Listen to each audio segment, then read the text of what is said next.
قرآن کریم کی ایک چھوٹی سی سورت سورۃ العصر انسان کی فلاح، کامیابی اور ناکامی کا پورا نقشہ بیان کرتی ہے۔ سبحان اللہ۔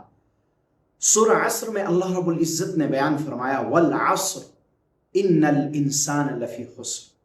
اللہ نے زمانے کی قسم اٹھائی، گزرتے ہوئے زمانے کی، کہ یقیناً انسان بڑے گھاٹے میں ہے، سراسر خسارے میں ہے، نقصان میں ہے۔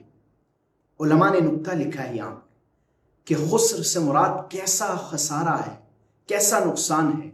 تو سنیے، حقیقی خسارہ اور نقصان اس چیز کا نام نہیں کہ آپ کا مال ضائع ہو گیا یا آپ کا منصب اور عہدہ چلا گیا، بلکہ حقیقی نقصان یہ ہے کہ آپ کی زندگی کے ایام گزر رہے ہیں اور آپ اللہ سے دور ہوتے جا رہے ہیں۔ آپ کا ہر دن گزر رہا ہے بغیر توبہ کے، آپ کی ہر گھڑی گزر رہی ہے بغیر اللہ کے ذکر کے، اور آپ ہر دن اللہ کی تمام نعمتیں استعمال کر رہے ہیں مگر اس کی نافرمانی بھی کر رہے ہیں، اس کی نافرمانی کے ساتھ اس کی نعمتیں استعمال کر رہے ہیں۔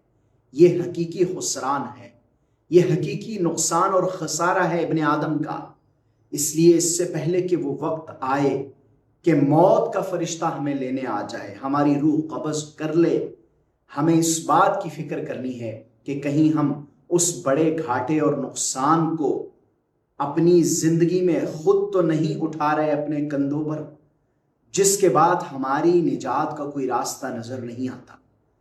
اگر آج ہم نے ہوش کے ناخن لے لیے اور اپنا محاسبہ کر لیا اور اپنے حساب کی فکر کر لی تو یقیناً کامیابی اور کامرانی ہمیں ضرور ملے گی، اور اللہ رب العزت ہم سے راضی ہوں گے جس وقت ہماری روح قبض کی جائے گی۔